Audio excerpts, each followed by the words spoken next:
अवांजी समातुन ताईं radio voice of Sindh London.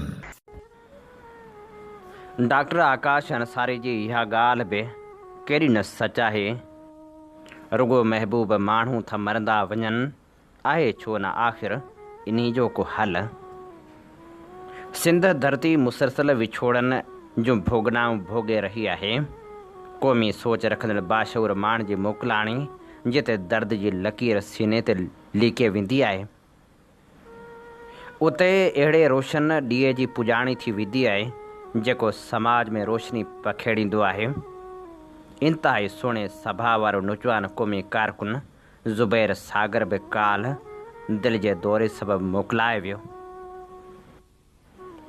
नौजवान क़ौमी कारकुन ज़ुबैर सागर महर जे विछोड़े ते खेसि भेटा पेश कंदे ख़ूबसूरत लेखक हुसैन सारंग लिखियो, इनकलाबी अॻवान उबैदुल्ला सिंधी ऐं साईं GM सै जो फ़िक्री पैरोकार खाहोड़ी नौजवान क़ौमी कारकुन सरगर्म समाज सुधारक क़ौमी कलाकार कंपेर ऐं उस्ताद ज़ुबैर सागर बि काल्ह जुमे ॾींहुं दिलि जे दौरे सबबि काज़ी अहमद ज़िले नवाबशाह में सिंध खां विछड़ी वियो। खेसि मिटी माउ हवाले करण जो रस्मूं संदसि आबाणे ॻोठ मेहर महर घोटकी में अदा कयूं वियूं। उन खां पोइ खेसि पने आकिल तालके जे तारीख़ी ॻोठ में मौजूदु क़दीम क़ब्रिस्तान बायद पीर में दफ़नाए वियो। ज़ुबैर सागर न सिर्फ़ स्कूली पर फ़िक्री ऐं तनज़ीमी तौरु पिणु असांजो शागिर्दु हो। संदसि जनम घोटकी तालके जे ॻोठ मेहर महर शहीदनि जो हिकु ॻोठ में उस्ताद मोहम्मद सिद्दीक़ महर जे घर में थियो। प्राइमरी तालीम शहीदनि में शामिल ॻोठ सतारो महर जे गवर्नमेंट प्राइमरी स्कूल में हासिलु कयाई। सेकेंडरी तालीम मैट्रिक ताईं गवर्नमेंट हाई स्कूल लाखो लंजारी में 6 खां 10 दर्जे ताईं हासिलु कयाई। हुन उन स्कूल मां मैट्रिक 1995 में पास कई।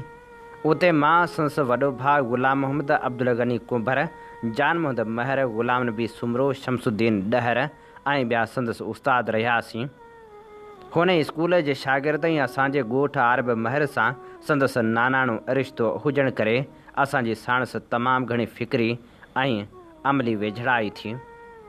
ज़ुबैर सागर पंहिंजी तनज़ीमी ज़िंदगीअ जी शुरूआति मारवाड़ा बालिक संगत सिंध जे कारकुन तौरु शुरू कई। ही ॿाराणी तनज़ीम सिंध सागर पार्टी जी ॿाराणी विंग उन वक़्तु हिते तमामु घणी सरगर्म हुई। ज़ुबैर सागर बालक संगत जे तर्जमान मारू समाचार वसीले क़ौमी बालक अदब पढ़णु लिखणु शुरू कयो। मां ॾहाको साल मारवाड़ा बालिक संगत सिंध जो मरकज़ी निगरान रहियुसि। अॻिते हली ज़ुबैर सागर महर सिंध सागर पार्टी जी शागिर्द फ्रंट सिंध सागर स्टूडेंट्स फेडरेशन जो मरकज़ी अॻवान पिणु थियो। ज़ुबैर सागर सरगर्म समाज सुधारक पिणु हो। 1990 वारे ॾहाके जे पहिरियनि सालनि में संदसि साथ सां शहीदनि में चांडोकी तरक़ियाती तनज़ीम पिणु क़ाइमु कई हुई। असांजे इनकलाबी ॻोठ आरब महर जे इल्मी अदबी समाजी ऐं सियासी माहौल जो मथसि गहिरो असरु पियो। संदसि नानाणे ॻोठ हुजण करे हू निंढपिण खां घणो वक़्तु आरब ॻोठ में गुज़ारींदो हो। हूअ सरमद सिंधी खां घणो मुतासिर हो। सरमद जे ॻायल क़ौमी गीतनि खे वॾे क़ौमी जज़्बे सां ॻाईंदो हो। हूअ सुठो क़ौमी कलाकार पिणु हो। खेसि सिंध जा क़ौमी गीत ॻाइणु ऐं इनकलाबी शाइरी यादि करण जो निंढपिण खां शौक़ु हो।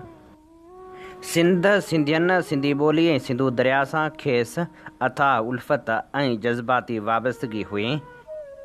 जसकम पारां मुशरफ़ी आमरे जे वक़्तु 10 जून 2001 ते बबरलो वटि लॻल धरणे में ॻोठ आरब महर जी सिंध सागर पार्टी सां लाॻापियल ॿिनि नौजवाननि संदम भाउ कामरेड हुज़ूर बख़्श ऐं हिदायतुल्लाह होशू सां गॾिजी शरीक थियो। धरणे वटां गिरफ़्तार थी टिनी नौजवाननि 6 महीना सेंट्रल जेल सखर में क़ैद काटियो। जेल वारे वक़्त में संदन सुठी सार संभाल लहंदड़ जसकम अॻवाननि ख़ासि करे शबीर जमाली, नियाज़ महर ऐं ॿिनि सां वेझड़ाई करे जेल खां पोइ संदम भाउ कामरेड हुज़ूर बख़्श ऐं ज़ुबैर सागर जसकम में शामिल थिया। जसकम क़यादत सागर हनीफ़ बुर्दी, बशीर कुरैशी ऐं ॿिनि सां ज़ुबैर सागर तमामु घणी वेझड़ाई रखी। अब्दुल वाहिद आरिसर साहिब जे अदीबाणी ॿोली खां पिणु घणो मुतासिर हो। ज़ुबैर सागर क़ौमी कचहरियुनि जो कोडियो यार वेस सूफ़ी मनश पोरित दोस्त ऐं किताबनि जो शौक़ीन क़ौमी कारकुन हो। खेसि सैर सफ़र करे सिंध जा माग मकान ॾिसण जो पिणु शौक़ु हूंदो हो। खेसि सन सां पिणु घणी सिक हूंदी हुई। साईं जीएम सैद जी सालगिरह ते सन वञणु ज़रूरी सम्झंदो हो। तर जे ॻोठनि ख़ासि करे आरब ॻोठ रोज़ानो सालह महर लाखू लंजारी चीचड़े ऐं रोजी मयसर जे दोस्तनि सां पिणु कचहरियूं करणु वटि वेंदो हो। संदसि उताक ते पिणु नौजवाननि जो मेड़ो मतल हूंदो हो। स्कूली ऐं तनज़ीमी शागिर्द हुजण बावजूदि मूंसां ज़ाती तौर बि ॾाढो गहरो हूंदो हो। ॻोठ जी वॾी उताक में वेही खिल भोग बहस मुबाहिसो ऐं टहिकड़ा वखेरींदा हुआसीं। स्कूली ॾिहाड़ा यादि करे ॾाढो ख़ुशि थींदो हो। अॼु जॾहिं सिंध सागर पार्टी जे मर्कज़ी सदर मोहतरम मंसूर जखड़ फ़ोन करे संदसि वफ़ा जी पक करणु चाही त मुंहिंजे अखियुनि अॻियां ऊंदहि अची वई। उन वक़्तु भाइम क़ुर्बान महर जी पिणु फ़ोन कॉल अची रही हुई। मंसूर साहिब खे पक करण जो चई क़ुर्बान सां ॻाल्हायो त हुन गभरू ज़ुबैर सागर जे काज़ी अहमद ज़िले नवाबशाह में दोस्तनि वटि दिलि जे दौरे पवणु सबबि संसि अंत जी तस्दीक कई। ज़ुबान ते लफ़्ज़ तरियाया ही न वेल वञण जी। वाक़ई ज़ुबैर यार ही वक़्तु अव्हां जे वञण जो न हो। मुस्तक़बिल क़रीब में पाण खे गॾिजी ॻोठ आरब महर ऐं तर में तमामु वॾियूं ऐं घणियूं क़ौमी सरगर्मियूं करणियूं हुयूं। सरगर्मियूं थींदियूं पर तूं गॾु न हूंदे। हा, पर हर सरगर्मी में यादि ज़रूरु ईंदे। गोहर वाहिद बख़्श ऐं अली मोहम्मद आशिक़ तोखे घणो घणो यादि कंदा। ज़ुबैर सागर खे सारींदे ऐं भेटा पेश कंदे ताज रिंद लिखियो। फेसबुक ते तुंहिंजे विछोड़ जी ख़बर ॿुधी मुंहिंजी दिलि जी धरती ते ॼण को एस्थोराइड किरी पियो आहे। हीअड़ो फारूं फार आहे। दिलि मञे ई नथी त एॾो दूर हलियो वियो आहीं। अञा त मुंहिंजे कननि में बबरलो वारे धरणे वक़्तु रात जे आख़िरी पहर में प्यारे लतीफ़ इब्राहिम सां गॾु थियल कचहरी में तुंहिंजा उहे टहक गूंजी रहिया आहिनि जिन टहकनि में वतन सां इश्क बि शामिल हो त डिघी ग़ुलामी सबबि उजड़ी वियल वतन जे हुस्न जो दर्द बि समायल हो। प्यारा, तुंहिंजे बार बार इसरार ते असां इहो तइ कयोसीं त तुंहिंजे ॻोठ में ख़ामख़्याल साथी गॾु थींदासीं ऐं सॼे वतन जे दर्द ऐं उन जे दारूं लाइ सोचींदासीं। पर यार ही छा थी वियो। वक़्त खां अॻु ई हलियो वएं। हाणे तुंहिंजे ॻोठ अचूं ऐं तुंहिंजा टहक न ॿुधूं त हाम फाटी पवंदो। सुहिणा सागर, असीं दोस्त तुंहिंजा मयारी आहियूं जो तुंहिंजे ॻोठ में तुंहिंजा टहक ॿुधी न सघियासीं। हाणे तुंहिंजे ॻोठ में तोखे ॻोल्हे असांजूं अखिड़ियूं तुंहिंजे विछोड़ जे दर्द में ॻोढ़नि जो सागर जोड़ींदियूं। नामियारो लेखक अयाज़ लतीफ़ दायो लिखे थो। सिंधी ॿोली अदब शाइरी आर्ट मौसीक़ी क़ौम ऐं मारू माण्हुनि सां लाज़वाल मोहबतूं कंदड़ क़ौमी कारकुन इंतिहाई सुहिणे सभा जे नौजवान साथी ज़ुबैर सागर महर जे विछोड़े ते अखियूं आलियूं थी वियूं आहिनि। मौत जी एड़ उरह ज़ुराई ते यकीन ई नथो अचे। अहिड़ा माण्हू क़ौम ऐं देश जे लाइ उत्साह हूंदा आहिनि। उन जी जुदाई हिकु फ़र्द जी जुदाई नाहे हूंदी पर सॼी क़ौम जो सोग हूंदो आहे। ज़ुबैर सागर महर जी तबियत मिज़ाज मिलनसारी शायदि ई कंहिं शख़्स जी हुजे। सभिनी ॻाल्हियुनि खां वधीक हुन जी सोच हुई जेका हुनखे सदाईं सोशल मीडिया ते सरगर्म रखंदी हुई, जंहिंमां हुन जी फ़िक्री वार जी ख़बर पवंदी हुई। कुझु ॾिहाड़ा अॻु हुन ॿुधायो हो त साईं, ज़ालमनि मूंसां वॾो ज़ुल्म करे छॾियो आहे। मूं गुज़र सफ़र लाइ सोलर अटाचकी ॻोठ में लॻाइण पिए चाही ऐं उन लाइ 7-8 लख रुपयनि जूं सोलर प्लेटूं ख़रीद करे रखियूं त रात जे पहर में ज़ालिम चोरी करे विया आहिनि। समूरी सिंध जे संजाहवंदनि ज़ुबैर सागर सां यकजहती जो इज़हार कंदे एहतिजाज कया पर हिन मिसकिन जी चोरी वापसि थी न सघी।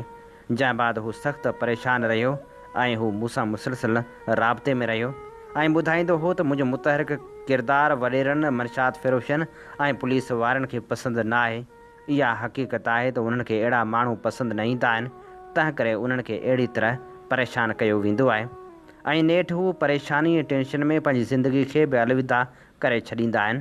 पर ज़ुबैर सागर जहिड़ा माण्हू पंहिंजे उजरे किरदार जे करे सदियुनि ताईं जेरा रहंदा आहिनि। ज़ुबैर सागर खे भेटा पेश कंदे असलम आज़ाद महर लिखियो। ज़िंदगी जूं कुछ मुलाक़ातूं ओचितियूं थियनि थियूं, पर उन्हनि जा नक्श हमेशह लाइ दिलि ते उकिरियल रहिजी वञनि था। ज़ुबैर सागर महर सां मुंहिंजी वाक़फ़ियत एतिरी पुराणी आहे जेतिरियूं पुराणियूं सिंध जी आज़ादी लाइ उमेदूं आहिनि। जॾहिं असां बालक हुआसीं तॾहिं बि असांजे ॻाल्हियुनि में इनकलाब जा राग वॼंदा हुआ ऐं ज़ुबैर उन्हनि रागनि जो सभ खां बुलंद सुर हो। हू फ़क़्ति हम उमिरि न, हम ख़्याल बि हो। संदसि तबियत में उहा सचाई, इख़लास ऐं सिक हुई जेका तनज़ीमी जदोजहद जो बुनियादु बणिजी सघे। संदसि मुंहं ते हमेशह क़ौमी जज़्बे जो रंग, अखियुनि में फ़िक्र जा शोला ऐं ज़ुबान ते पंहिंजनि माण्हुनि लाइ मोहबत जा लफ़्ज़ हूंदा हुआ। ज़ुबैर जी ज़िंदगी जूं वाटूं कॾहिं बि फ़क़्ति स्कूल जे कमरनि ते महदूद न रहियूं।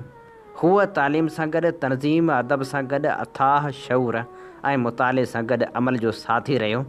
संदसि पढ़ाॾो उन्हनि किताबनि जे करे हो जेके रुॻो पढ़ण लाइ न पर जीअण लाइ लिखिया वेंदा हुआ। हू उन्हनि नौजवाननि मां हो जिन लाइ सिंध हिकु धरती न पर माउ हुई, जिन लाइ ॿोली हिकु ज़रियो न पर साह हुई, ऐं जिन लाइ जदोजहद का सियासत न पर ईमान हुई। क़ौम परस्ती संस जिस्म जो न बल्कि रूह जो हिसो हुई। ज़ुबैर जूं वाटूं न रुॻो फ़िक्र सां भरियल हुयूं पर तकलीफ़ुनि सां बि आज़मायल हुयूं। हुन जेल ॾिठो, तनक़ीद सठी, पर कॾहिं बि पोइते न हटियो। हूअ साथियुनि जे लाइ मुरकंदड़ एतमाद जी अलामत हो। हुन जी संगत में को पाण खे अकेलो महसूस न कंदो हो। हू सिर्फ़ु हिकु तनज़ीम जो कारकुन न पर हिकु उभरंदड़ फ़िक्र जो नालो हो। संदसि वजूद पंहिंजे ॻोठ जे उताकनि खां वठी क़ौमी कचहरियुनि, मेड़नि, एहतजाजनि ऐं धरणनि ताईं जबल जीअं बीठल रहियो। संदसि वाता निकिरंदड़ क़ौमी गीत फ़क़्ति लफ़्ज़ न पर क़ौमी ज़मीर जा नारा हुआ। ऐं हाणे जॾहिं वक़्त जे कंहिं अणॼाण घड़ी में हुन सां जुड़ियल आख़िरी विछोड़े जी ख़बर मिली त ईअं लॻो ॼण कंहिं झूने वण जी छांव ख़तमु थी वई हुजे। ज़ुबैर जहिड़ो साथी न सिर्फ़ु यादि रहंदो पर यादि रखण जी ज़रूरत बणिजी वेंदो। हू विढ़ियो बि त पढ़ियो बि, हुन लिखियो, ॻायो ऐं प्यारु ॾिनो बि, पर हुन सां गॾु जीअण जा जेके इरादा हुआ उहे अधूरा रहिजी विया। हुन जी जदोजहद जो सफ़र अञा ख़तमु न थियो हो, फ़क़्ति असां लाइ उन जी मंज़िल ते पहुचणु मुश्किल थियो। ज़ुबैर विछड़ी थी वियो, पर जेसिताईं धरती जी हर कुंड मां क़ौमी गीत वॼंदा रहंदा तेसिताईं हूअ ज़िंदा रहंदो। हीअ असीं भेटाउनि जा गुलाब आछे रहिया हुआसीं। नौजवान क़ौमी कारकुन कामरेड ज़ुबैर सागर खे अवां जी समातुनि ताईं radio voice of Sindh London